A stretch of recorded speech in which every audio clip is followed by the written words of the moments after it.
Today we're going to be welcoming David Stern. He is new to the community of writers after decades working as a physician scientist and health sciences administrator. He has placed pieces in the Writer Launch, Beyond Worlds magazines, and Citizen Times. Dave grew up on the North Shore of Long Island, where he spent summers sailing on the Long Island Sound. Most recently, his newest essay, Arrhythmia, has been published in the Windmill, the Hofstra Journal of Art and Literature, which will be hosting a launch party for this year's issue that features Stern's essay among many others. It's the heartbreaking story of a father at his son's wedding 2 years after his other son died, causing the son to be distant and cold from his own father and mother. The father, a physician, suffers from episodes of irregular heartbeat, or arrhythmia, and as the wedding progresses, he feels more and more disconnected to his son, causing his heartbeat to pulse more irregularly. A moment that is supposed to reunite family leaves the father feeling alienated and abandoned by his son as he watches him start a new life without him. It's a story about grief and regret, which sometimes is the honest and raw narrative that we don't always see.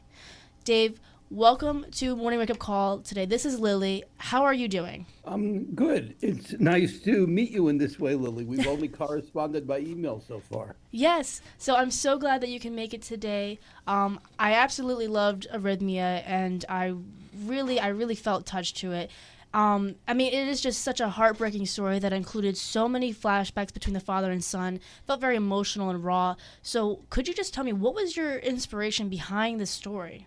The inspiration behind the story is to basically tell the story. There are many families that have suffered similar kinds of thing, and I think it's hard to tell the story. It was very hard to write it. Many things I do are with my wife, and we do all these things together, and had this Alan, our son, that, as you mentioned, in 2008 passed. These were very hard things for us, and writing about them, the idea was that it might inform other people, that it's something that would be relatable and that could help people. And in fact, right now, I'm in Charlotte, North Carolina, and we're working as a medical director and an addiction medicine physician. And that's partly because Alan had mental health and addiction problems. And I'm looking kind of to see if I can help other families so they won't suffer the kind of loss that we have. So I look at it as something that in the end has to be a growing experience for myself, and at the same time maybe is relatable and could help other people, Lily. Definitely, I agree.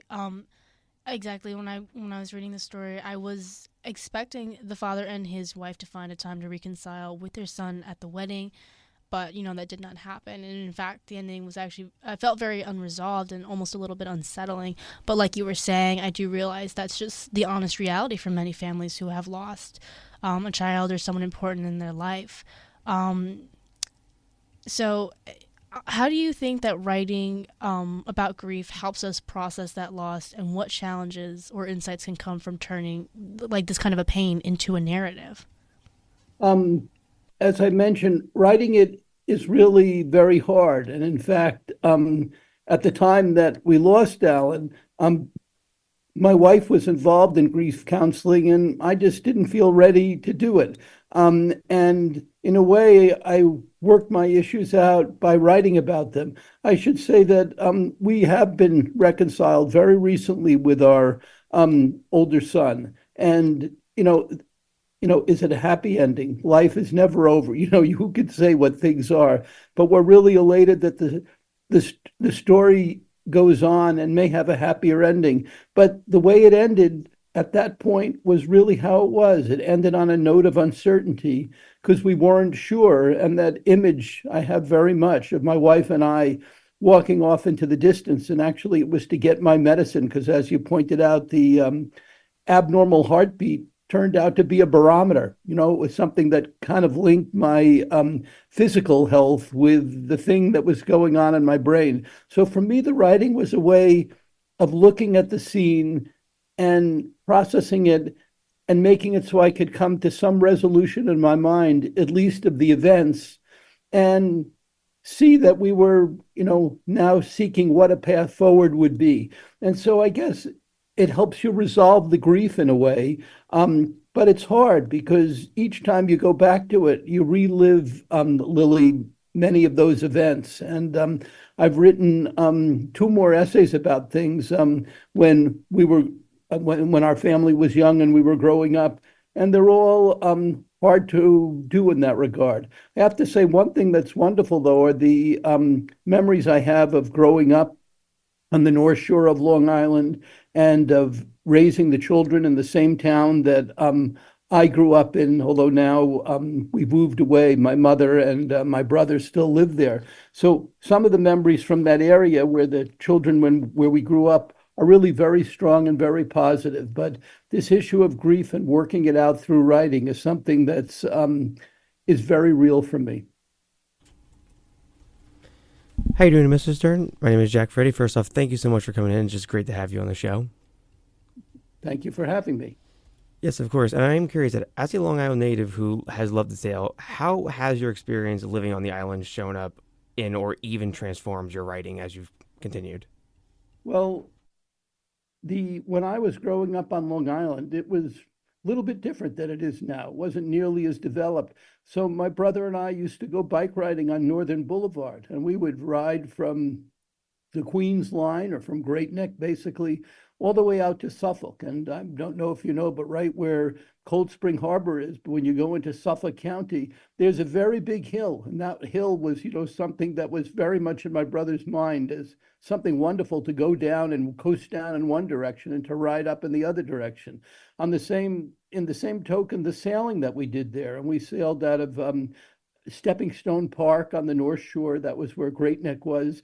And the sailing we did, it was a wonderful place to grow up in. And when the boys, my children, were young, we explored there, whether it were the marshes in Little Neck, Calmshead State Park that my brother still explores.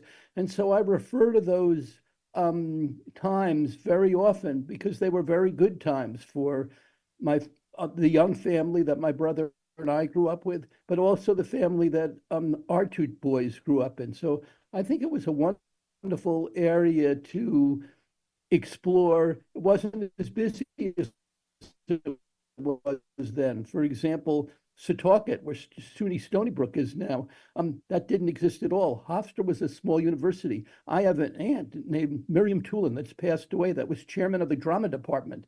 And, I was tutored by Mr. Vasilati, a professor at Hofstra who's now passed away as well. But there were wonderful experiences because everything was available and it was still very close to the city, which was where my father worked. So you'll see in my writing often there's a reference to exploring those marshes in Little Neck or the sailing or something like that. Thank you so much. And also, you've stated that you worked as a physician scientist for decades and more recently are new to the writing community. So where did this passion for writing come from? And being that a writer is so different than a scientist, so have you always wanted to do a career as a writer in your life or is this a new discovery? Well, I always have done writing. It's a very different kind of writing in science, writing papers, writing grants, and that kind of thing. But I've always had a propensity for writing. When we retired, you need to have hobbies when you retire. Although it turned out I'm busier than I thought with addiction medicine and writing. And my wife and I thought that writing would be a good fit for me. And I've always enjoyed it, but now it really is a passion. And I do it. I try to do it every day and spend a fair amount of time on it. And it's a little frustrating that I'm not as good as I assume I would be as if I had been doing it for years. But again, there are things that I'd like to say and get out there because I think they're relatable and they would help other people and they would help other families if they see some of the experiences that we've had. Some of them are very, very good and wonderful. My wife and I are married 49 years this year, and that's a wonderful source of stability and inspiration for me for many, many years. And other things, as in any family and people that grow, are much more difficult. The most difficult, of course, being the loss of Alan. And one of the most satisfying is being reunified with our older son, Eric, again. So writing is very much a part of describing who I am, and I'm glad to have the opportunity to do it. I'm not sure I could do it full time because sometimes the inspiration isn't quite there, or it's not formed enough to put on the page. So it's good to have time that now I can go for walks, do addiction medicine, do other things, and then come back to it. But I feel very fortunate to have this opportunity to do that. My wife and I are both 74 and we're in good health. And I, needless to say, I plan to do this for the duration. Absolutely, I agree. Sometimes you don't have to be perfect at something to be able to enjoy it and be able to share it with others and kind of spread that message. I really agree with that. So what advice do you have for someone who's older and wants to try new hobbies like writing or things like that, but are hesitant in fear of not really being good at it? Well,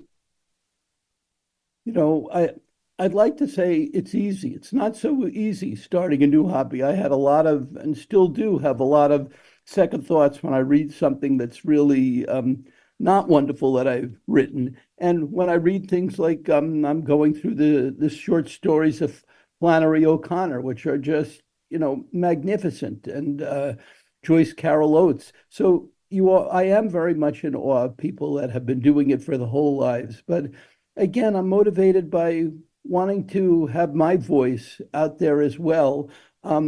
So that'll inform people of my experience and the lens through which I've seen life. And I think that's valid. I feel, I'm trying to get things published and I'm trying to do what my colleagues that are professional writers do, though I just think my level of skill probably isn't quite what I wish it was.